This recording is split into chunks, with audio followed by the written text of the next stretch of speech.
그래서 안경 벗어야겠어요. 우리 그 다니엘서 9장 같이 본문 맞춰서 1절부터 12절 교독하겠습니다. 길어도요. 오늘은 성경 말씀을 읽는 게 중요해서 같이 읽겠습니다. 제가 1절, 여러분 2절. 메대 족속 아하수에로의 아들 다리오가 갈대아 나라 왕으로 세움을 받던 첫해 원년에 나 다니엘이 책을 통해 여호와께서 말씀으로 선지자 예레미야에게 알려주신 그 연수를 깨달았나니 곧 예루살렘의 함께함이 70년 만에 그치리라 하신 것이니라. 제가 읽을게요. 내가 금식하며 베옷을 입고 죄를 덮어쓰고 주 하나님께 기도하며 간구하기를 결심하고 내 하나님 여호와께 기도하며 자복할 일을 크시고 두려워할 주 하나님 주를 사랑하고 주의 계명을 지키는 자를 위하여 언약을 지키시고 그에게 인자를 베푸시는 이시여. 5절입니다. 우리는 이미 범죄하여 배역하며 행악하며 반역하여 주의 법도와 규례를 떠나싸우며 우리가 또 주의 종 선지자들이 주의 이름으로 우리의 왕들과 우리의 고관과 조상들과 온 국민에게 말씀한 것을 듣지 아니하였나이다. 주여, 공의는 주께로 돌아가고 수치는 우리 얼굴로 돌아오미 오늘과 같아서 유다 사람들과 예루살렘 거민들과 이스라엘이 가까운 곳에 있는 자들이나 먼 곳에 있는 자들이 다 주께서 쫓아내신 각국에서 수치를 당하였사오니 이는 그들이 주께 죄를 범하였음이니이다. 주여, 조시가 우리에게 돌아오고 우리의 왕들과 우리의 고관과 조상들에게 돌아온 것은 우리가 주께 범죄하였음이니이다. 주 우리 하나님께서는 긍휼과 용서하심이 있사오니 이는 우리가 주께 패역하였음이오며 하나님 여호와의 목소리를 듣지 아니하며 여호와께서 그의 종 선지자들에게 경파하여 우리 앞에 세우신 율법을 행하지 아니하였습니다. 온 이스라엘이 주의 율법을 범하고 치우쳐 가서 주의 목소리를 예루살렘 목소리를 듣지 아니하였으므로 이 저주가 우리에게 내렸을 때 곧 하나님의 종 모세의 율법에 기록된 맹세대로 되었사오니 이는 우리가 주께 범죄하였음이니이다. 12절 읽으세요. 주께서 그 재앙을 우리에게 내사 우리와 우리를 가나안에서 적하셔서 하신 말씀을 기억하셨으니 온 천하의 예루살렘에서 일어난 일 같은 것이 없나이다. 먼저 앞부분만 읽고 설교하고 뒷부분 19절, 19절, 16절, 19절 같이 읽을게요. 나중에 주여 구하옵나니 16절 나중에 읽을게요. 여러분 다니엘의 기도입니다. 어려운 때입니다. 힘든 때. 저는 예전에 이런 이야기를 들은 적이 있어요. 사람들이 또 총과 칼과 방패와 화학 무기를 써난 전쟁이냐, 전쟁을 그 시대 사람들이 살아가면서 한두 번은 겪지 않느냐 그러는데 제 시대에 겪는 영적인 전쟁인 것 같습니다. 설마 제가 살아가는 동안에 예배를 드리는데 누가 감히 하나님 앞에 나와 마음껏 찬양하고 기도하는 걸 막을 자 있었으랴 하고 생각하며 살던 시대에 지금 제가 누가 저에게 목에 칼을 대고 그렇게 하지 말라는 게 아니라 제 신앙의 양심이 스스로 그렇게 머물고 있다는 것이 중요한 것입니다. 여러분 오해하지 마시고 들으세요. 비겁해서도 아니고 약해서도 아닙니다. 예수님 말씀하시기를 지금의 시대에 마음과 몸과 뜻과 정성을 다하여 하나님을 사랑하셨지만 두 번째는 내 이웃을 내 몸같이 사랑하라 하셨습니다. 나는 코로나19에 걸리지 않았지만 불가피하게 내 주변에 나보다 더 연세 드시고 오래 산 분들이 근데 그들이 걸리고 싶지 않아도 기저질환이든 연약한 육체로 코로나19에 걸려서 응급실에 실려가고 아픔을 겪는다면 그들이 예수 믿는다고 피해가겠습니까? 예수를 믿어도 어려움이 겹치죠. 그럴 때에 내 이웃을 내 몸같이 사랑하라 하셨던 예수님의 음성을 들어야 합니다. 우리가 왜 지금 이런 것들을 방역을 철저히 하고 소독을 하고 서로 대면 예배를 비대면으로 바꾸는지 아십니까? 그것이 성경적입니다. 하나님을 섬기는 것, 마음과 몸과 뜻과 정성을 다해 하나님 섬기는 것 말할 것도 없죠. 그런데 예수님께서 내 이웃을 내 몸같이 사랑하라 하셨기 때문에 제가 순종하는 것입니다. 오늘 우리는 예배를 드립니다. 예배를 안 드리자는 거 아닙니다. 하나님을 섬기지 말자는 거 아닙니다.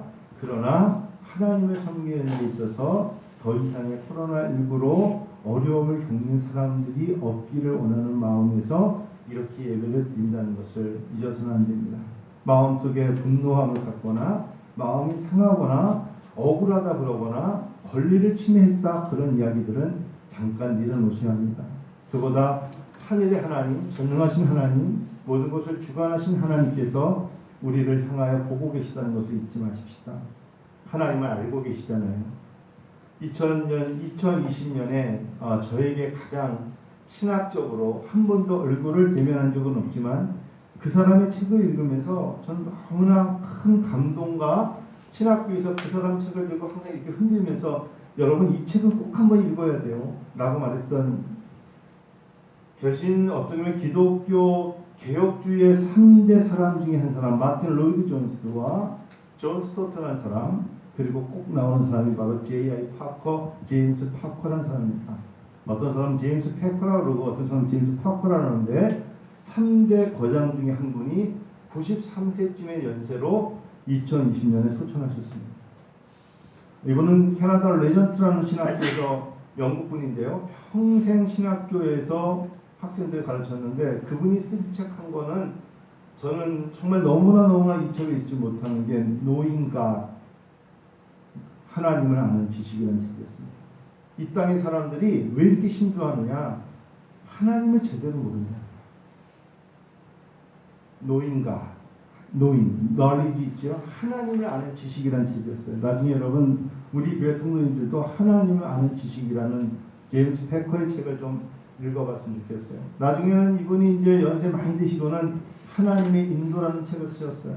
근데 하나님을 아는 지식은 많은 미국의 목회자들 뿐만 아니라 정말 하나님의 사람들은 이 책을 읽으면서 우리가 참 하나님을 잘 몰랐구나. 근데 이분이 한쪽 눈을 실명하셨어요. 그리고선 점점 한쪽 눈 실명하니까 다른 한쪽으로 성경을 못 읽으니까 이분이 이렇게 얘기를 했어요. 나는 오늘부터 죽는 날까지 매일 똑같은 걸 고백하다 끝나겠습니다. 그게 뭐냐? 첫 번째, 하나님은 나의 아버지십니다. 그분이 마지막 숨을 거둘 때까지 똑같은 이야기예요. 하나님은 나의 아버지시고 두 번째, 나는 하나님의 자녀일 것이다. 세 번째, 우리는 하나님의 형제요. 그리고 지옥을 떠나서 어디 있던 간에 예수를 믿으면 우리는 형제입니다. 그러면서 그런 얘기합니다. 날마다 나는 이제 나의 영원한 진정한 집은 천국임을 확신합니다. 아주 보편적인 신앙의 고백을 제임스 파커는 하고 있는 것입니다. 하나님을 아는 지식, 그리고 그곳에서 하나님을 다시 만날 것을 믿습니다. 이게 제임스 패커라는 90세가 넘으신 어떻게 보면 개혁신학의 요람의 3대 거장 중에 한 사람이 결국은 말하는 아주 보편적인 신앙의 고백이었습니다. 그러면서 그런 얘기합니다. 마지막까지 내가 놓지 말아야 될 것은 바로 하나님과의 대화입니다. 그리고 그는 이제 올해 7월 달에 소천하셨습니다. 참 놀라운 일이죠. 너무나 보편적인 이야기인데 그 안을 자세히 들여다보면 진정한 신앙관이 있는 거예요. 그게 하나님을 아는 겁니다. 여러분, 하나님을 안다는 게 그렇게 시끄러운 것이 아닙니다. 하나님을 안다는 건 개인적인 신앙입니다. 다니엘과 같이. 다니엘이요, 메대 족속 아하수에로의 아들 다리오라는 이름이 나오는데 나중에 다리오가 누군지 말씀드릴게요. 갈대아 나라 왕으로 세월을 받던 첫 해예요. 자, 그런데 우리가 다니엘 그러면 여러분 혹시나 6장의 이야기를 너무나 잘 아실 거예요. 다니엘 그러면 6장에 가서 그가 하루에 3번 하나님 앞에 무릎 꿇고 기도하면서 하나님 창 넘어 있는 하나님 앞에 기도했던 그 다니엘의 모습이 생각나지 않습니까? 다니엘, 여러분 이 다니엘은 어떤 사람입니까? 에스겔은요, 다니엘 앞에 있는 에스겔서는 48장으로 되어 있죠. 제 기억이 맞는데요. 48장이라면 다니엘서는 12장밖에 없어요. 신약에서의 묵시록하면 요한계시록 아닙니까? 맞죠, 에스겔? 신약에서는 요한계시록이 있다면 구약에서는 다니엘서가 묵시록입니다. 자, 묵시록이라는 게 뭐냐면 하나님이 꿈과 환상을 통해서 하나님 나타나시는 거예요. 그래서 때로는 느부갓네살 왕이 도저히 꿈을 이해 못하는 걸 하나님은 다니엘을 통해서 해석을 하셔요. 그런 일들이 너무나 많은 것을 바로 이 다니엘서가 보여주지 않습니까? 다니엘서가 오늘 제가 다니엘서를 선택한 이유 중에 하나가 다니엘서가요. 참 우리나라 배경, 우리나라 역사의 배경과 너무 비슷해요. BC 605년 이때가 이 나라를 볼 때 여러분 그냥 이렇게 생각하세요. 대한민국이 있고 오른쪽에 일본이라는 나라가 있어요. 아베 총리가 어제 사임을 했던데 오른쪽에 일본이 있고 위쪽에 중국이 있고 그 위로 러시아가 있고 뭐 이런 나라의 사면이 있다면 유다라는 이 작은 나라를 끼고요. 이 나라는 나라 같지도 않은 나라인데 그 당시 때에 거대 나라가 세 개가 있었어요. 바벨론이라는 나라가 있었고 아수르라는 나라가 있었고 애굽이라는 나라가 있었어요. 이 세 나라가 서로 영토 싸움을 하고 권력 싸움을 할 때에 바벨론이라는 나라의 이 느부갓네살 왕이 갑자기 나타나가지고 당시에 모든 걸 쥐고 있는 아수르, 시리아죠. 그 당시 시리아가 굉장히 강했던 나라예요. 아수르라는 나라를 쳐부시는 거예요. 얼마나 강하게 싸웠냐면 뭐 싸워서 다 이겨버린 거죠. 그러고 나서 그 참에 거기서 끝난 게 아니라 이제 우리가 애굽, 즉 이집트죠. 이집트까지 쳐서 격파해버리자. 누가? 바벨론이라는 나라가. 그래서 애굽까지 쳐버려요. 가만히 보니까 그 밑에 저 위쪽에 조그만 나라, 이스라엘의 그때 작은 유다 땅은 저거는 그냥 칠까 말까 하다가 저거는 그냥 가서 건드리기만 하자. 거기서 건드린 게 605년에 가서 1차로 가서 건드리니까 아무 말 없이 하나님의 나라고 하나님의 백성이었던 유다가 하나님의 말씀을 등한시하고 거역했기 때문에 그 전까지는 하나님이 보호해 주셨는데 하나님께서 이 백성이 더 이상 내 말을 듣지 않으니까 하나님 내어버려 두셨어요.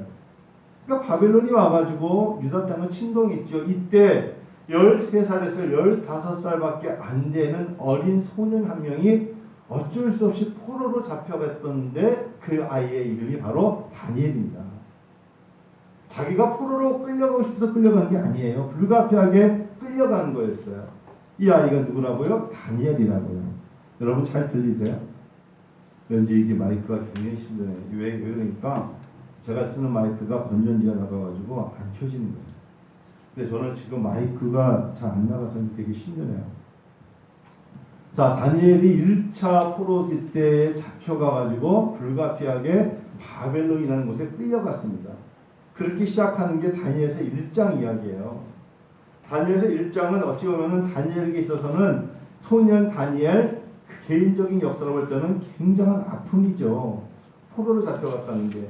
그런데 그곳에 갔을 때 어린 나이에 갔는데 당시의 왕 느부갓네살이라는 왕이 꿈을 꾸죠. 큰 신상의 꿈을 꿔요. 아무도 그 꿈을 이게 뭔지 해명을 못하죠. 점장이도 있었고 술객도 있었고 박수도 있었고 오늘 말하면 박사도 있었고 많은 사람도 있었지만 알지 못할 때 하나님은요. 이럴 때 어렵고 힘들 때 하나님의 사람을 통해서 일하시는 거예요. 그게 누구예요? 다니엘이에요. 여러분 다니엘서 1장 보세요. 한번 다니엘서 1장. 하나님 우리에게 요즘 이럴 때 요구하시는 게 뭔지 아세요? 다니엘서 1장 20절 보세요. 다니엘서 1장 20절 한번 같이 보실까요? 자, 다니엘서 1장 20절.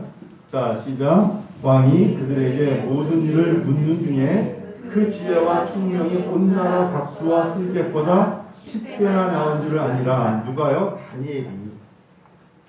그 당시 때 많은 것을 예언하며 뭐 본다고 할 수 있는 자들보다 이 다니엘이라는 한 어린 소년이 그들보다 10배나 더 뛰어나더라. 이렇게 말한다. 2장 2절 같이 읽을까요? 시작. 왕이 시작. 왕이 그의 꿈을 자기에게 알려주도록 박수와 술객과 점쟁이와 갈대와 술사를 부르라 말하며 그들이 들어가서 왕의 앞에 선지라. 3절 시작. 왕이 그들에게 이르되 내가 꿈을 꾸고 그 꿈을 알고자 하여 마음이 범민하도다 그랬어요. 사람은 왕이든 권력자든 마음이 범민하죠. 근데 왜 하나님은 다니엘에게 이런 꿈을 해석할 수 있도록 허락하셨을까요? 20절 볼까요? 2장 20절 같이 읽어요. 다니엘이 말하여 이르되 영원부터 영원까지 하나님의 이름을 찬송할 것은 지혜와 능력이 그에게 있음이로다. 다니엘은요 철저하게 어릴 적부터 내가 생각하고 내가 깨닫고 나에게 오는 지혜와 총명과 명철은 다 하나님으로부터 온다는 걸 알고 있었어요. 나의 아버지가 가르쳐준 것도 아니고 내가 지혜로워서도 아니고 하나님이 주셨다. 그래서 영원부터 영원까지 하나님의 이름을 찬송할 것은 지혜와 능력이 누구에게 있다? 하나님에게 있기 때문이다 라는 것을 알았기 때문에 하나님은 이 시대와도 동일하게 어렵고 힘들 때 시대를 파악하며 해결할 수 있는 능력을 당신을 경외하고 당신을 경외하고 당신을 사랑하며 당신을 의지하는 자에게 줘요. 믿습니다. 그러니까 우리가 자꾸 세상의 이변적인 기상도에 어떻게 보면 세상에 대한 미래 예견하는 것을 귀 기울이는데 정녕 이 시대를 제대로 잘 감당할 수 있는 사람은요, 하나님께 마음 드리는 사람이에요. 이렇게 말해도 하나님 좋아하세요. 하나님, 제가 제 지혜와 능력으로 뭘 알겠습니까? 하나님이 저에게 그런 능력을 주셔야 합니다. 하나님이 저에게 그런 마음을 주셔야 됩니다. 하나님이 저에게 그런 지혜와 명초를 주시옵소서. 그래서 이제 2장 46절을 보니까요. 다니엘서 2장 46절 볼까요? 2장 46절을 보니까 한번 같이 한번 46절 읽어볼까요? 시작. 이에 느부갓네살 왕이 엎드려 다니엘에게 절하고 명하여 예물과 향품을 그에게 주게 하니라. 여러분 보세요. 왕이 이 어린 어처구니 없는 자기네한테 포로로 온 사람한테 엎드려요. 이런 일이 있을 수 있어요? 당시에 이 바벨론이라는 나라가 아수르를 점령하고 애굽 땅을 점령하고 거기다가 이 유다 땅 작은 나라의 땅을 포로로 데리고 온 어처구니 없는 어린 소년 앞에 꿈을 해몽했다고 왕이 엎드려 다니엘에게 절해요. 하나님은 오늘 우리에게 하나님을 섬기는 자들을 세상 사람들이 두려워하게 만들어요. 우리 기독교인들이 지금 군중의 심리를 가지고 세상을 향하여 점령하려 나가면 안 돼요. 오히려 어린아이 같은 마음으로 하나님께 기도하는 자들을 하나님이 들어 쓰셔요.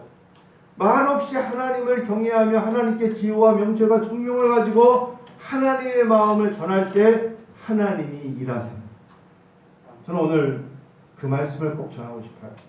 어디 오산 땅, 저 지역에 멀리 있는 자그마한 교회에서 말없이 의자 하나에 기대고 앉아서 기도하는 그 사람을 하나님은 들어 쓰세요. 하나님이 거기에 힘과 능력을 부으시는 거예요. 이 사람이 다니엘의 배경이 뭐 대단하겠어요? 유다 땅 작은 땅에 소년으로 잡혀온 다니엘이에요. 근데 모든 것을 쥐고 권력을 쥐고 뒤흔드는 느부갓네살 왕이 그에게 엎드린다는 것은 놀랍지 않습니까? 그런데 여러분 잊지 마세요. 세상은 세상이에요. 세상은 세상이라는 소리는 우리가 가지고 있는 가치관은 예수를 믿는 그리스도인의 가치관은요. 세상 사람들이 말하는 가치관과 비례하지 않아요. 같이 갈 수가 없어요. 여러분 억울해하지 마세요. 저도 억울해하지 않아요. 예수를 믿는데 예수를 그만큼 헌신하고 믿고 따라가는데 부유해야죠. 예수를 믿고 그렇게 헌신하고 따라가는데 잘 돼야죠. 명예로워야죠. 그런데 그렇지만 않아요. 예수를 믿으면 어찌 보면은 세상 사람들이 와 우러러보며 존경하며 예수를 믿으면 이렇게 대단해지는구나. 그렇지 않아요. 오히려 예수를 믿기 때문에 우리가 생활이 어렵고 희생해야 되고 예수를 믿기 때문에 함구해야 되고 예수를 믿기 때문에 참아야 되고요. 예수를 믿기 때문에 손해보는 일이 사실은 많아요. 근데 하나님은 공평하시잖아요. 하나님은 절대로 하나님이 실수하지 않아요. 하나님은 다 공의의 하나님이시기 때문에 그들이 많은 것을 얻고 한 방에 놓칠 만한 것을 잃어버릴 수 있는 것들을 우리에게는 허락하지 않으세요. 그들이 너무나 많은 것을 공든탑을 바벨탑을 쌓아놓고 스스로 그들의 언어가 해방되면서 무너지게 하지 않으세요. 우리는 우리의 언어로 각기 방언을 따라 하나님을 찬양하되 하나님은 차곡차곡 쌓아가시면서 그들의 어려움을 보시고 채워주신 하나님이심을 믿으세요. 그런 하나님이세요. 하나님은 공의와 사랑을 균형 있게 끌어가세요. 때로는 나를 자만과 교만에서 오히려 자만과 교만의 늪에서 빠지지 않게 하시려고 절제하게 하시고 겸손하게 하시고 순종하게 하시는 거예요. 믿습니까? 여러분 그것이 하나님 우리에게 주시는 교훈이옵시다. 그래서 세상 사람들은 계속해서 자기들이 그 자리에 있으면 권력의 힘을 이용한다고요. 자기 자랑을 한다고요. 그러다 보니까 큰 신상도 만들고 자기에게 절하라 그러고 그게 바로 자기의 권력의 힘을 의지하게 만들죠. 내가 돈이 있잖아. 나에게 엎드려야지. 내가 권력이 있잖아. 나에게 엎드려야지. 내가 왕이잖아. 내가 신이잖아. 라고 말하는 것이 세상의 권력과 세상 사람들이 추구하는 가치예요. 그래서 돈이 있으면 다 돼. 권력이 있으면 다 돼. 물질이 있으면 다 감당할 수 있어. 라고 말하게 하잖아요. 그게 세상의 가치예요. 그런데 돈으로 살 수 없는 게 너무나 많고 예수 믿는 사람들의 가치에 있어서 하나님이 가장 우선적인 가치인 것을 두말할 필요 없는 것은 우리에게 뭐가 있어요? 영생이라는 은사가 있잖아요. 세상 사람들은 절대로 천국이라는 것을 소유하지 못해요. 할렐루야. 세상 사람들은 절대로 예수 그리스도의 보혈의 피라는 단어를 입에서 내지 못해요. 우리만이 십자가의 능력과 예수 그리스도의 보혈의 피를 이야기하면서 그 피가 너희의 문설주를 바른 그 피가 재앙을 너희에게 범하지 않도록 넘어가게 하겠다 약속하신 6월절의 어린 양의 아주 늦은 밤, 6월절이 여러분 언제죠? 밤이에요. 밤. 바로가 그의 백성들 60만이 넘는 가족까지 합치면 200만의 사람들을 아침에 내어준 게 아니에요. 해가 진 밤에 그래서 예수님께서 최후의 만찬 저녁을 드시고 밤에 잡히신 것처럼 밤이 되면 두 가지 일이 일어났어요. 어떤 이에게는 이 땅에서의 종말적인 죽음을 바로 당하는 하나님의 백성이 아닌 자들은 그 밤에 하나님의 백성을 쫓다가 죽임을 당하거나 하나님을 믿지 않다가 죽임을 당했고 6월절 저녁에 하나님의 백성들은 문설지 어린 양의 피로 구원을 받는 거예요. 그래서 그들은 시간적으로 그래서 해가 진 저녁보다 그 다음날 아침이 하루가 되는 거예요. 시간 개념으로 보면. 자, 이제 느부갓네살도 마찬가지로 다니엘을 발탁하지 않습니까? 근데 느부갓네살이 그럼에도 불구하고 또 3장에 가니까 갑자기 3장 1절 한번 읽어볼까요? 자, 다니엘 3장 1절 시작. 느부갓네살 왕이 금으로 신상을 만들었어요. 높이는 60규빗이요 너비는 6규빗이요 그것을 바벨론 지방의 두라 평지에 세웠어요. 이러면 안 된다고 그랬잖아요.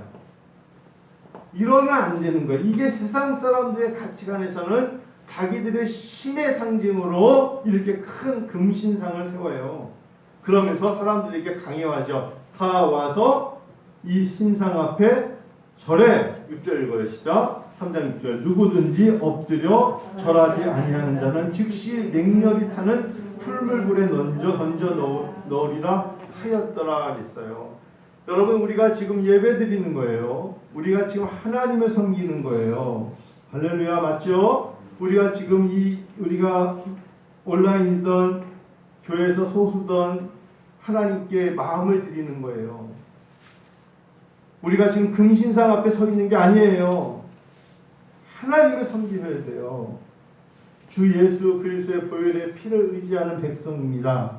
맞죠? 그런데 만일에 우리에게 누군가가 오늘 예배 대신에 신상 앞에, 나무 앞에, 동상 앞에 또 돌에게 우리에게 절하고 그에게 경배하라 한다면 우리가 어찌 그것을 받아들일 수가 있겠어요? 누구든지 엎드려 절하지 않으면 맹렬히 타는 풀무불에 던져 넣으라는 게 느부갓네살 왕의 명령이었어요. 자, 이때 우리 13절 한번 읽어볼까요? 시작. 느부갓네살 왕이 노하고 분하여 사드락과 메삭과 아벳느고를 끌어오라 말하며 드디어 그 사람들을 왕의 앞으로 끌어왔어요. 왜 이 사람 세 사람의 이름이 우리가 잘 알잖아요. 사드락, 메삭, 아벳느고의 이름을 아느냐? 이 세 사람이 풀무불에 집어 던진다고 함에도 불구하고 느부갓네살 왕이 세운 신상 앞에 절했어요? 절하지 않았어요? 절하지 않았다는 이야기를 우리가 잘 알잖아요. 우리는 지금 하나님을 섬기는 거예요. 하나님을 섬기는 데서 내가 하나님께 예배드리는데 누가 나를 들어다가 풀무불에 던지는 게 아니에요. 우리는 지금 막 의욕에 차가지고 괜히 분노함과 분함에 차가지고 하나님보다 내 마음속에 분노를 가지고 예수 그리스도의 이름과 기독교라는 이름을 가지고 분노를 표하면 안 돼요. 오히려 하나님 앞에 겸손히 진심으로 내가 정말 어찌 보면 그런 많은 사람들 앞에 풀무불에 던져질 것 같은 신앙을 가진 자가 있느냐고 물어보면, 예, 우리가 아드락 메삭 아벳느고 같은 사드락 메삭 아벳느고의 세 사람 중에 제가 한 명입니다라고 말할 수 있는 사람들이 되어야죠. 그럴 자가 지금 그 수많은 사람들 중에 몇 명이나 있겠어요? 다들 이렇게 얘기하죠. 저도 그렇고요. 죽으면 어디를 가죠? 천국에 가죠. 여러분 천국 가기를 원하십니까? 물으면 네라고 그러죠. 그런데 다들 이렇게 얘기하죠. 지금 말고요. 누릴 거 다 누리고 나중에 병들어 정말 그때는 걸을 수 없을 때 천국 가야죠. 이렇게 말하는 게 우리의 신앙이니까 하나님을 잘못하는 거예요. 사드락 메삭 아벳느고는 어린 청년이에요. 10대라고요. 근데 이들은 금신상 앞에 그 좋은 청년의 나이에 설령 풀무불에 던져져 죽을지라도 그들은 그 신앙을 지킨 거예요. 우리가 지금 우리 신앙을 지키지 못해서 분쟁하는 거 아니에요. 분투하는 거 아니에요. 쟁취하려고 애쓰는 게 아니잖아요. 하나님을 잘 섬길 수 있잖아요. 자, 우리 3장 13절, 18절, 잠깐 18절 볼게요.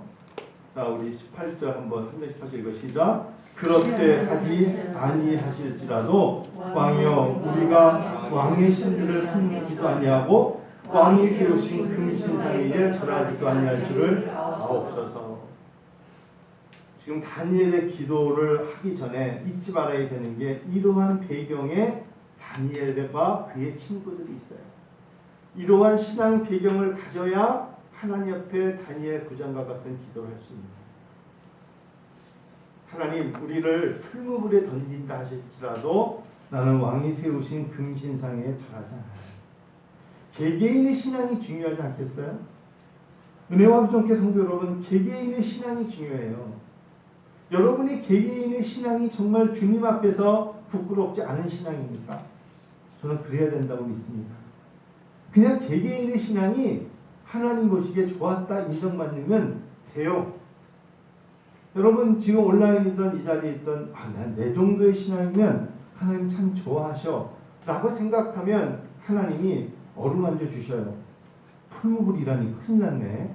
내가 조금이라도 피해를 당하거나 손해보면 어떡하지?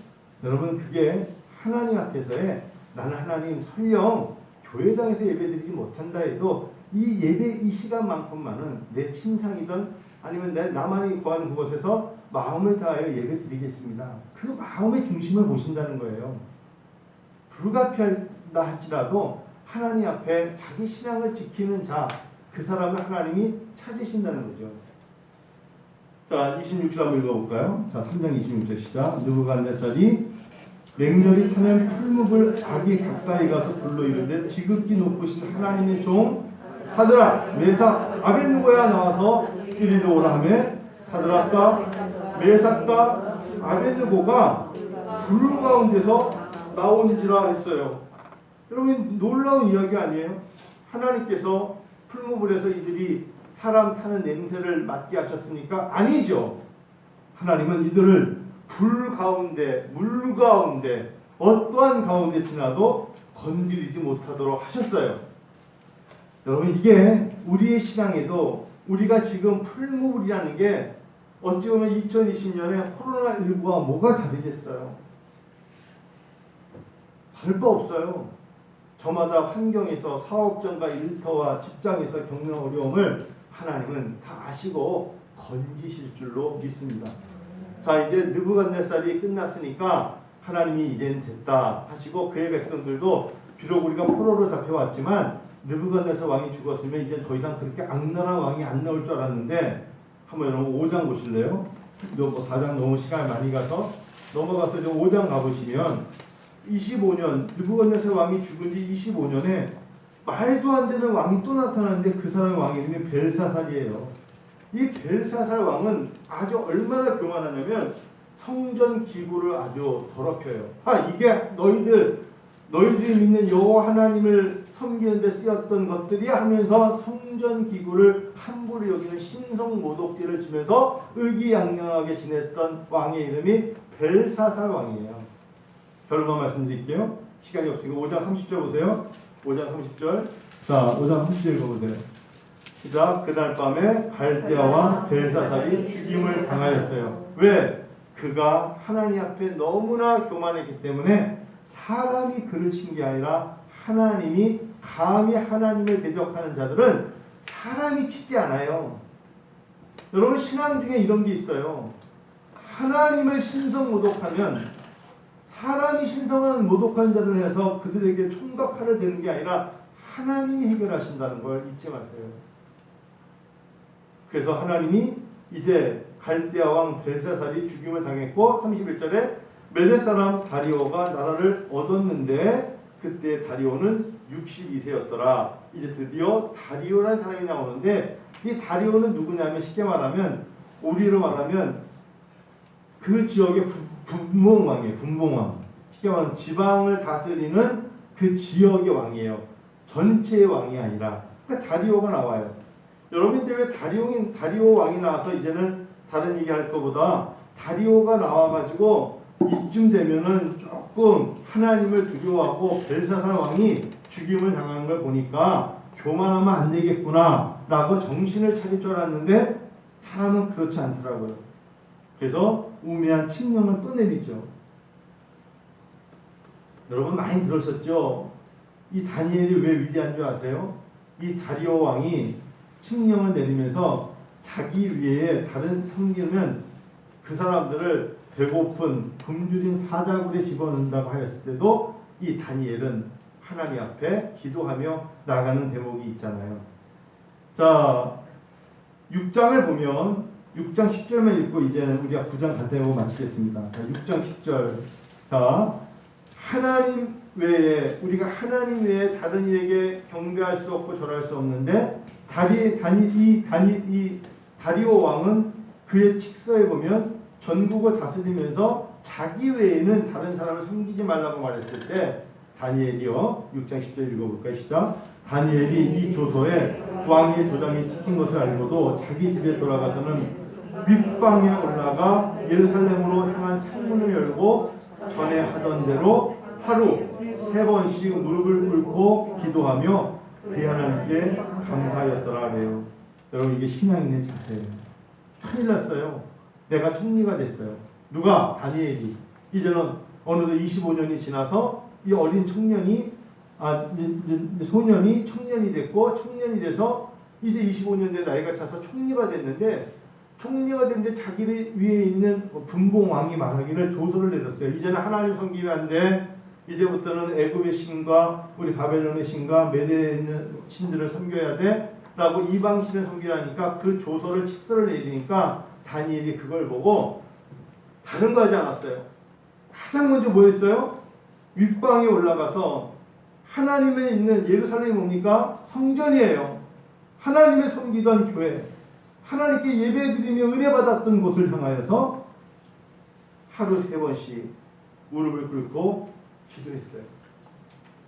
오늘 우리에게요, 교회가 어려워요. 한국 교회가 어려워요. 대한민국이 어려워요. 사회가 어려워요. 라고 말하는 이 땅의 25%의 기독교인은 많아도 하루에 3번 무릎 꿇고 기도하는 기독교인은 거의 없어요.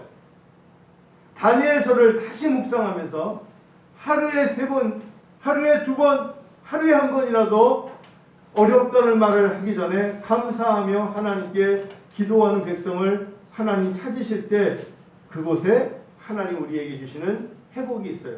이제 9장 간단하게 마칠게요. 자, 9장 2절 보세요. 자, 여러분 여태까지 9장이 올 때까지 많이 기다리셨어요. 자, 우리 9장 2절 볼게요. 곧 그 통치 원년에 나 다니엘이 책을 통해 여호와께서 말씀으로 선지자 예레미야에게 알려주신 그 연수를 깨달았나니 곧 예루살렘의 황폐함이 70년 만에 그치리라 하신 것이니라. 저를 보세요. 우리 화면에 보신 분들도 다니엘이요 하나님 앞에 기도를 하는데 다니엘이 나이가 많이 찼어요. 이제 연수가. 그런데 다니엘이 뭐하고 있냐면 성경을 읽고 있는 거예요. 나 바빠, 힘들어, 지쳐, 알 만큼 알아. 그런데도 불구하고 예레미야 선지자 말씀을 읽고 있는 다니엘이에요. 예레미야 말씀을 묵상하는데 하나님의 성령이 그에게 말씀하시기를, 야 다니엘아, 나 다니엘이 성경을 읽는데 70년째 되는 해에 너희 민족이 이제 뭐하리라? 해방되리라.